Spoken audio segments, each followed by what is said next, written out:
né? Então, este é um sinal muito importante para você saber se você está ou não digerindo e fazendo suas eliminações de maneira adequada. O cheiro das fezes, né? o contexto, a textura das fezes, enfim.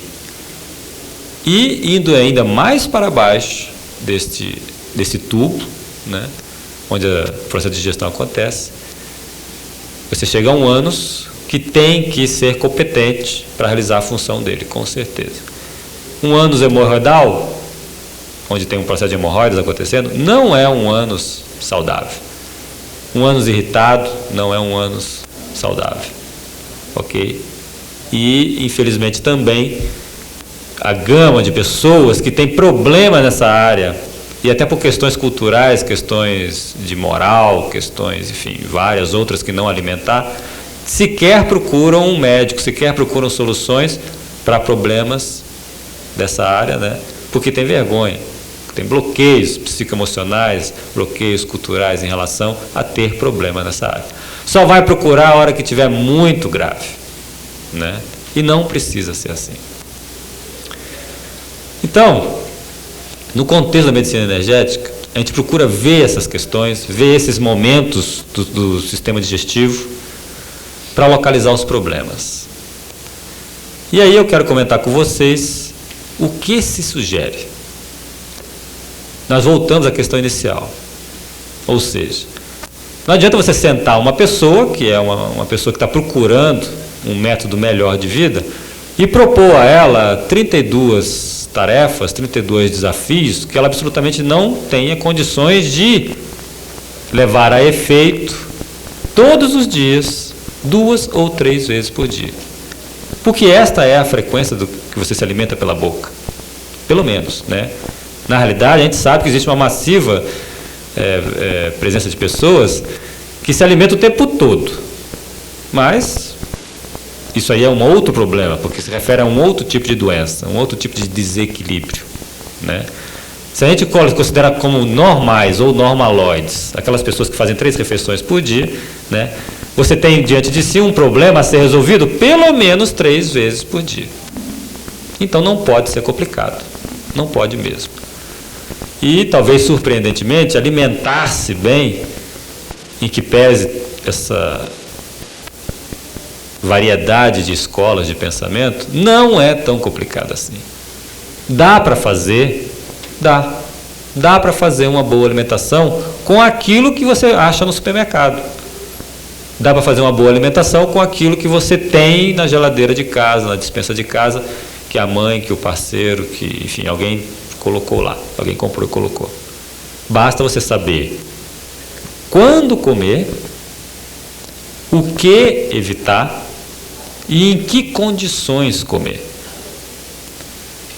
Essa metodologia que eu vou colocar aqui para vocês é uma metodologia, primeiro, claro, como eu já venho dizendo, centrado na simplificação, para ser viável. Qualquer método alimentar que não seja simples, não seja viável, não será mantido por mais do que 2 a 4 meses. A pessoa vai abandonar. Então eu sei que existem algumas pessoas aqui na plateia aí que estão trabalhando com outras pessoas para fomentar a saúde. Então ela tem que ter na cabeça, se ainda não descobriu, que tem que oferecer ao seu paciente, tem que oferecer àquele que está buscando respostas que eles possam manter para o resto da vida. Porque senão ele vai voltar a ter problemas mesmo. Ok? Então, fazendo-se uma análise, e à luz dessa questão de objetividade e praticidade, muitas coisas podem ser ditas. Eu posso dar, por exemplo, algumas ideias. E eu vou justificar cada uma delas, né? Porque algumas poderão ser até surpreendentes. Por exemplo, uma providência muito interessante, tanto economicamente falando, quanto a nível da praticidade, né? Quanto do ponto de vista do corpo, de forma mais genérica, né? Do aspecto mais genérico, é eliminar a primeira refeição do dia. Mas eliminar a primeira refeição do dia, como é que é isso? Nós aprendemos que a primeira refeição do dia deve ser a refeição mais importante, mais calórica, né, mais vitalizante, porque nos estará preparando para um dia de produção, porque estaremos repondo depois de muitas horas sem nos alimentarmos por causa da noite de sono. E eu vou colocar para vocês o seguinte: como eu já comentei, o processo de nutrição é vasto. E aquela nutrição que você faz pela boca é uma nutrição eminentemente direcionada para o corpo.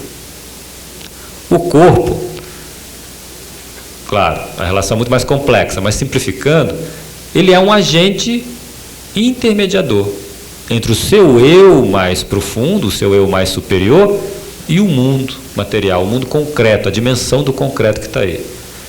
Ele, na realidade, tem as suas necessidades de corpo, né, para realizar essa tarefa, de estar veiculando aquilo que você acha que tem que estar fazendo. E ele não precisa comer de manhã para ter energia para fazer, a não ser que ele vai enfrentar uma tarefa que vai demandar um grande percentual de energia, né, fatores energéticos físicos, né, para ser levado a efeito. Como, por exemplo, um desportista, né, que vai ter um treinamento pesado, ou um trabalhador que faz trabalho pesado, ele deve comer de manhã sim, porque ele vai precisar dessa energia para realizar o seu trabalho. Mas do ponto de vista do ser humano urbano, esta não é a regra. Então o ser humano urbano, ele não precisa comer de manhã. Muito pelo contrário. Por quê? 2 motivos. Poderia citar mais, mas vamos citar 2. Primeiro, se você comer, como eu já falei, como eu já coloquei, a prioridade do corpo vai ser digerir o que você comeu e eliminar. Ele não terá outras prioridades. Ele não vai pensar, ele não vai trabalhar, ele não vai andar, ele não vai respirar, ele não vai fazer nada de maneira tão bem, tão solta, tão independente, quanto digerir. Digerir passa a ser a prioridade a partir do momento que você propôs esse trabalho ao corpo. Você poderia também estar perguntando por quê, mas por que acontece essa priorização? Por quê? Em que pese ser alimento, ou ser considerado alimento, pode até nem ser, né? A gente pensa que é alimento e não é alimento. Mas em que pese ser considerado alimento, aquilo que vem de fora para dentro são estruturas estranhas ao interno do corpo. E você possui um princípio de homeostase interno que procura manter o mais estável possível todas as suas condições metabólicas. Então, a presença de coisas externas ao interno do organismo é uma presença preocupante, mesmo sendo alimento, que venha a nutrir, que venha a possibilitar desempenho metabólico e tudo mais. Então, o corpo ele tem um programa de priorização para digerir, extrair desse alimento o que for necessário, o que é interessante para o corpo, e o que não é interessante, ele tem a máxima urgência, o máximo interesse de colocar para fora o mais rápido possível, porque se ficar, vai acabar diminuindo o grau de vitalidade do corpo. Que é isso que acontece com quem tem intestino preso, com quem tem constipação intestinal, né? Por isso, a digestão é prioridade. Se você come de manhã, você vai fazer digestão e não vai fazer mais outra coisa com tanto empenho. Existe um outro movimento, de talvez tanta importância quanto a nutrição, que é feito no mesmo momento, que aliás se iniciou antes. Por volta das 4 horas da manhã, o seu corpo, atendendo a um programa interno, ele vai começar a fazer uma faxina. Ele vai preparar todo o sistema para o desempenho do dia. Então ele vai limpar. Isso aí é um processo que quem rege são os rins. Os rins precisam começar a trabalhar para limpar, drenar, fazer toda a circulação dos líquidos orgânicos junto com os pulmões, né? E a gente pode até estar dizendo por quê depois, né? Para fazer essa faxina, essa desintoxicação, que vai demorar mais ou menos, com pouca variação, até mais ou menos as 9, 10 horas da manhã. Dentro desta ótica, se você já tem um processo de limpeza, que é muito importante, né? Eu acho que todos aqui visualizam o nível de importância do que é limpar, do que é desintoxicar, do que é remover veneno de dentro do corpo, né? Todos nós temos essa clareza, ou deveríamos ter, né? se nós já estamos empenhados numa tarefa tão importante quanto essa, não é interessante dividir forças. Então, não é interessante desenvolver processo digestivo pesado ao mesmo tempo de um processo de limpeza pesado. Normalmente não temos, até porque não somos pessoas muito vitalizadas, né, devido ao nosso meio de vida, energia para levar a bom efeito esses dois procedimentos, essas duas grandes tarefas. Então, o melhor é não comer, não se alimentar de alimentos sólidos pela manhã. Ah, mas eu sinto muita fome, eu tenho muito hábito, eu adoro o ritual de acordar pela manhã, de sentar e ter um café da manhã e tudo mais. Bom, então não vamos desafiar o seu prazer, até porque prazer é um dos nutrientes mais importantes da vida. Tá? Que vai estar nutrindo não o corpo, mas vai estar nutrindo o espírito, né? Com certeza. Então vamos respeitar o seu prazer. Então você vai comer, mas vai comer coisas que não levam a um processo digestivo pesado. Aí você consegue coadunar o teu prazer de comer com a necessidade do corpo de limpar. E quais seriam esses alimentos? Bom, seriam todos os líquidos não proteicos, por exemplo. Sucos de fruta, chás suaves, alimentos cujo conteúdo de fibra seja predominante, né, como cereais, etc. Né, fibra. Frutas, como, enquanto alimentos de fácil digestão e de aporte de vitaminas e microelementos extremamente essenciais a qualquer programa de nutrição. E água. Água e água. Por que água? Porque quem está, neste momento, capitaneando os processos orgânicos são os rins. E rim é sinônimo de água dentro do organismo. Quem nutre o rim é a água. E todos os líquidos que se aproximem da água em si. Aqueles que serão mais complexos vão estar se afastando da realidade da água. Tá? Ah, mas eu ouvi falar que não precisamos tomar água, basta comer alimentos crus, que toda a água que está lá nos alimentos crus já é suficiente para o organismo. Estas pessoas que acreditam nisso, lá, se elas fazem isso, digamos, a partir dos 15 anos, lá para os 45 anos, elas estarão com severos problemas de disfunção renal. Ah, mas nunca tive um cálculo renal, então como é que eu nunca tive uma cólica renal, nunca tive nada nos rins. Acontece que a finalidade de trabalho dos rins é muito maior do que aquela de filtrar líquidos, que a fisiologia convencional tanto fala.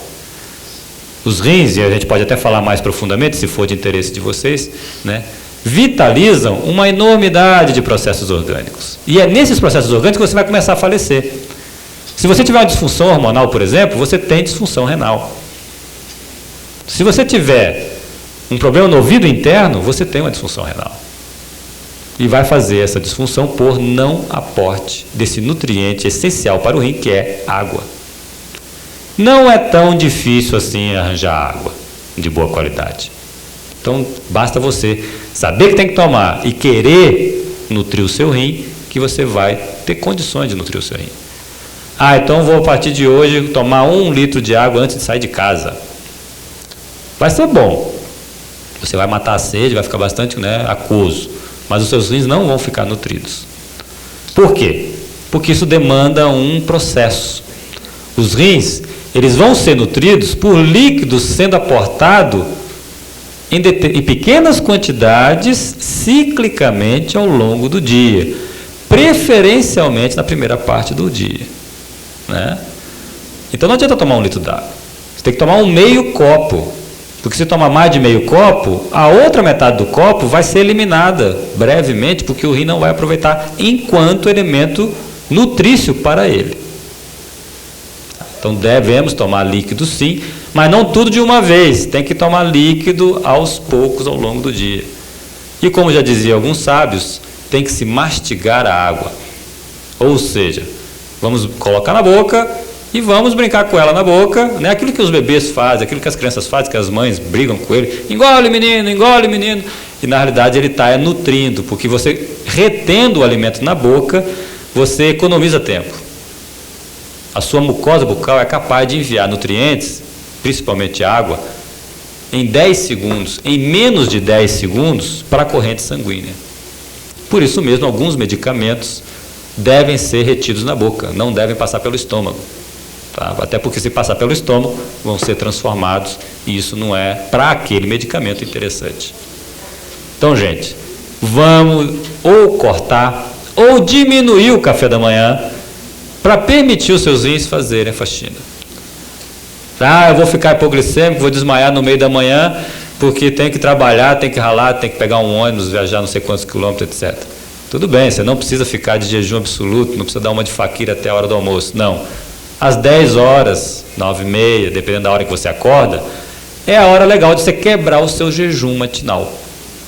Então aí você vai comer uma fruta, se você não comeu nada, se não comeu nada, come uma fruta. Vai comer um biscoito seco, simples, né? Vai fazer um pequeno lanche. E isso vai aportar energia para aí sim você chegar no momento certo de estar aportando aquilo que o seu corpo necessita para funcionar. Vocês já devem estar até carecas de ouvir que o ocidental come pelo menos 3 vezes mais do que o necessário. Isso é uma realidade. Mas muito surpreendentemente, eu estive na China aí não faz muito tempo, e o chinês come 3 vezes mais do que a gente. E o alimento que ele come é de difícil aceitação para qualquer um de nós aqui. Em função do excesso de gordura, em função do excesso de fritura, em função do excesso de tempero, enfim, é um alimento extremamente complicado. Mas pera lá, então, de que nós estamos falando?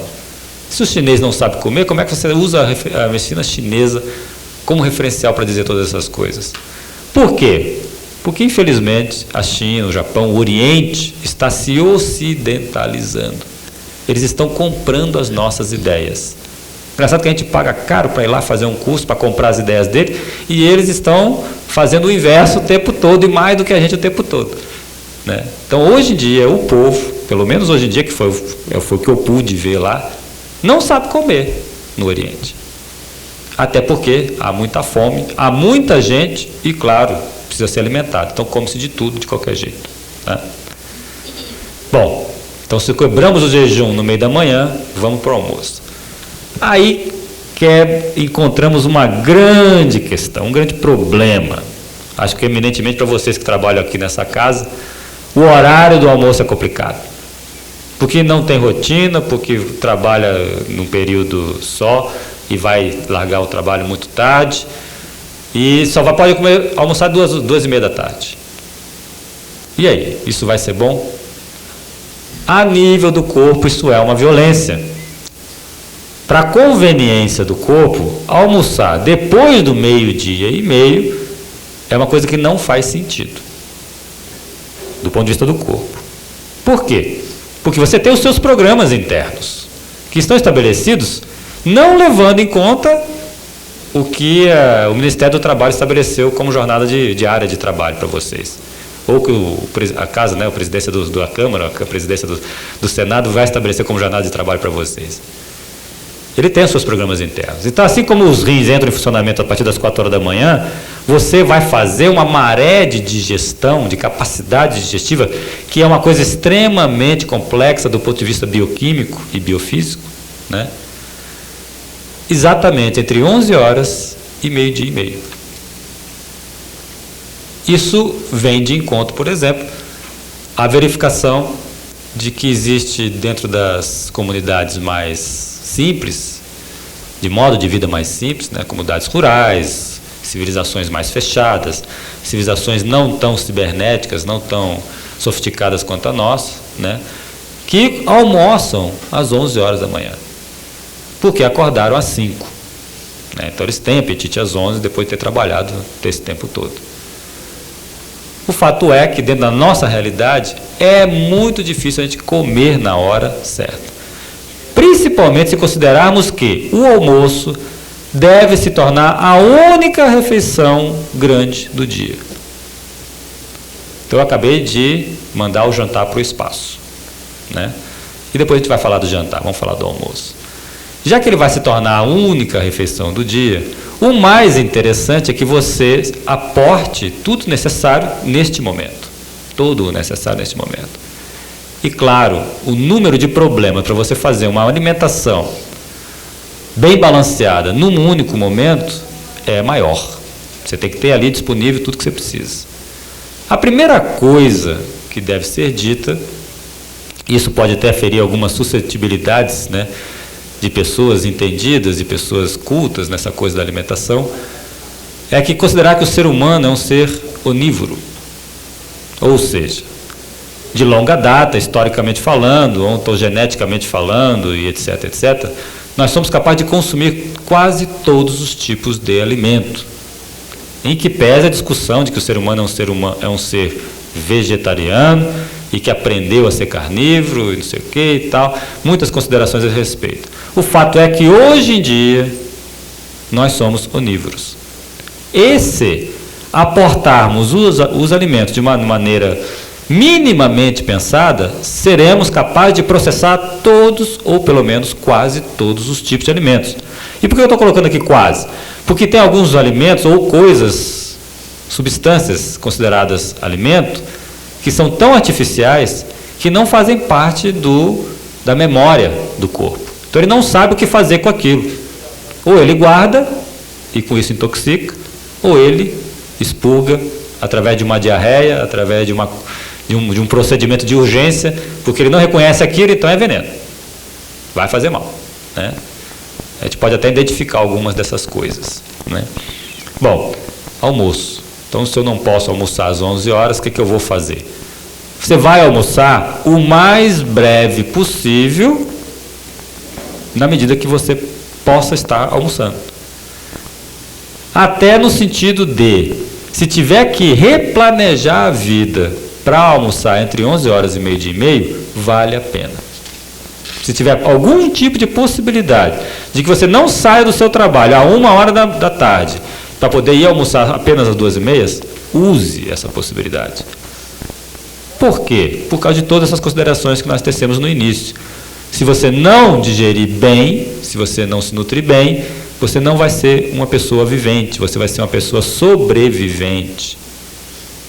Quando tem todas as condições, talvez, para ser uma pessoa vivente, né? Com tudo que isso implica. Então, o que comer no almoço, na hora mais temprana possível? Primeiro, vamos dar um privilégio, por muitos motivos, eu posso falar alguns, para os vegetais. Os vegetais, de todos os insumos nutrícios que nós temos à nossa disposição, são os mais interessantes, porque englobam, são, né, seres que englobam uma gama muito grande de elementos nutrícios que nós precisamos enquanto seres animais. Tá?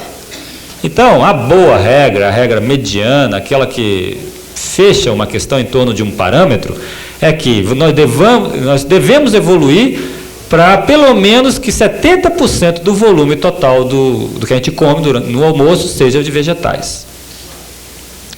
Agora, como são seres vivos e devem ser consumidos o mais vivos possível, porque, em última análise, o que nós estamos querendo quando nós nos alimentamos é manter a nossa vida, e para isso nós precisamos agregar vida, né?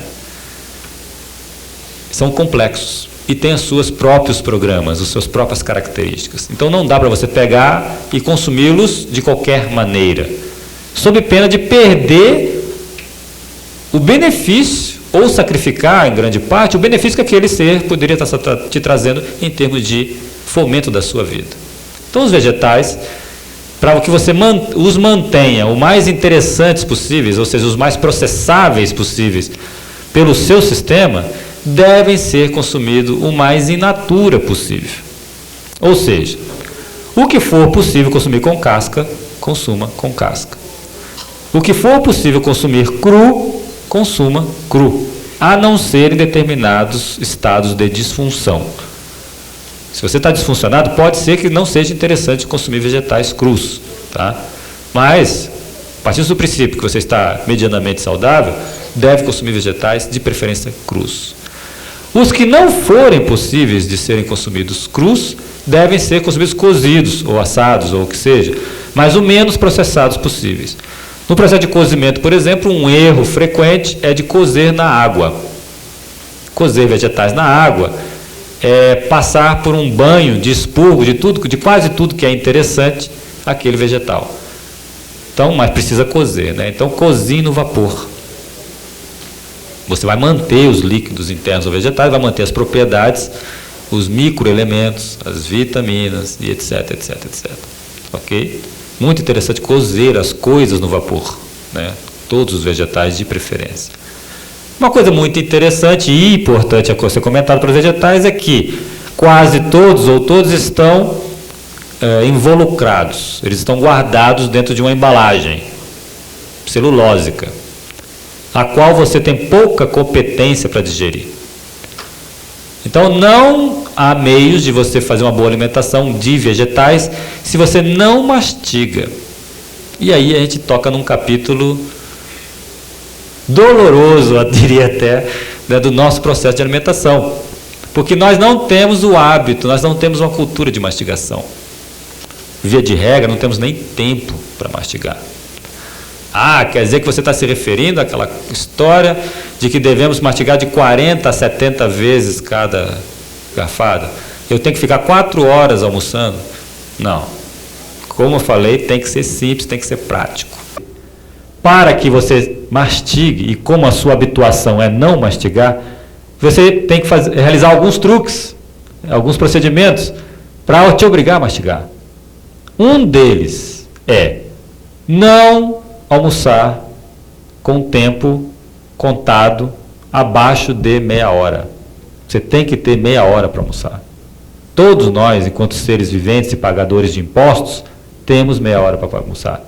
Se não tiver meia hora para almoçar, pode procurar, no mínimo, o PROCON para denunciar alguém né, para te defender desse escravismo que não te dá meia hora para almoçar. Tá? Porque isso é realmente absurdo, né? Totalmente ilegal de todos os pontos de vista. Então você tem que ter meia hora para almoçar. Se você tem meia hora de almoçar, você vai almoçar tranquilamente dentro dessa meia hora. Sente-se, não comece a comer de imediato. Pense, converse um pouco, invista 5 minutos de relaxamento, de volta à calma para poder comer. Até porque comer é bom, comer é prazeroso.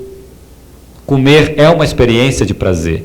Se vocês não sabem disso, se tem alguém aqui que não tem prazer de comer, é porque ou está comendo errado ou está comendo a coisa errada. Aquilo que ele não gosta de comer. O que é muito importante saber. Você gosta de comer aquilo que você precisa. Excetuando-se os vícios mercadológicos, claro, né, que existem também. Bom, então um dos truques é exatamente fazer essa volta ao calma antes de começar a comer. Um segundo truque é pegar os vegetais e não picá-los e não ralá-los. Não processá-los em excesso. Não fazer no ralador o trabalho que a boca deve fazer. Importantes pedaços grandes, tá? E com casca, e crus, e pouco cozidos, consistentes.